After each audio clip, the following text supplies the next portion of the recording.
Find the number of electron that generates 1 coulomb charge. सोचो, find the number of electrons that generates 1 coulomb charge. 1 coulomb charge generate करने के लिए, 1 coulomb charge अगर मुझे निकालना है तो भाई कितना नंबर ऑफ इलेक्ट्रॉन होना चाहिए, नंबर ऑफ इलेक्ट्रॉन्स वो कितने होने चाहिए।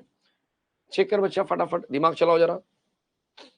100 कितने हो गए सर? 100 कितने होंगे? मतलब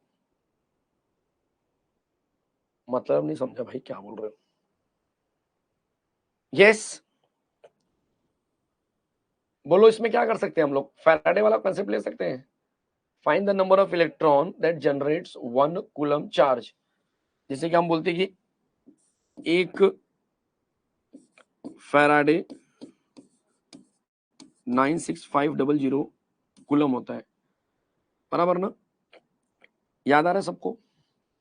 और एक electron, find number of electron पूछा ना, और जो चार्ज है वो होता है 1.6 इंटू 10 का पावर -19 कूलम। यस और नो?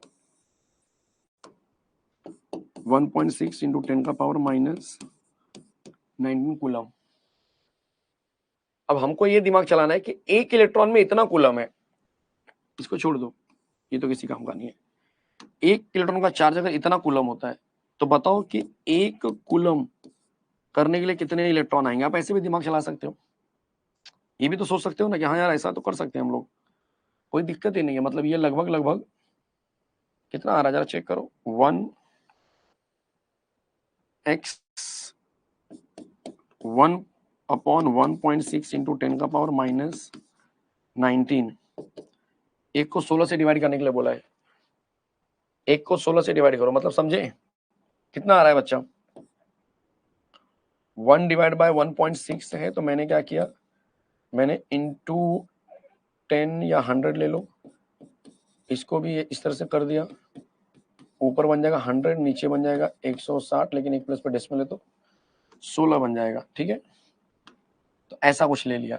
सही आ रहा है? जरा चेक करो, रुको। 1600 एक प्लस पे डेसिमल 1660 आ गया। ठीक है, तो इंटू 10 कर दो। 16 छक्का 96, 6 वाला आंसर करेक्ट आ रहा है। मतलब ये दोनों में से कोई एक आंसर होगा, बस वो देखना है। 16 छक्का 96, तो आंसर कितना आ गया बच्चा? 0.6 आ गया। 0.6 इंटू 10 का पावर -19 जाएगा, ऊपर तो बन जाएगा +19। एक इसको ट्रांसफर करो, 18 वाला आंसर करेक्ट आएगा।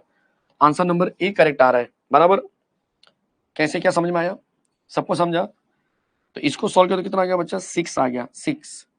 0.6 आ गया 16 छक्का 96 के हिसाब से, इंटू 10 का पावर 19। अब इसको ट्रांसफर किया तो 6 इंटू 10 का पावर 18 करेक्ट आ रहा है। इतना इलेक्ट्रॉन जनरली होना चाहिए आंसर में। This is my final answer. ठीक है।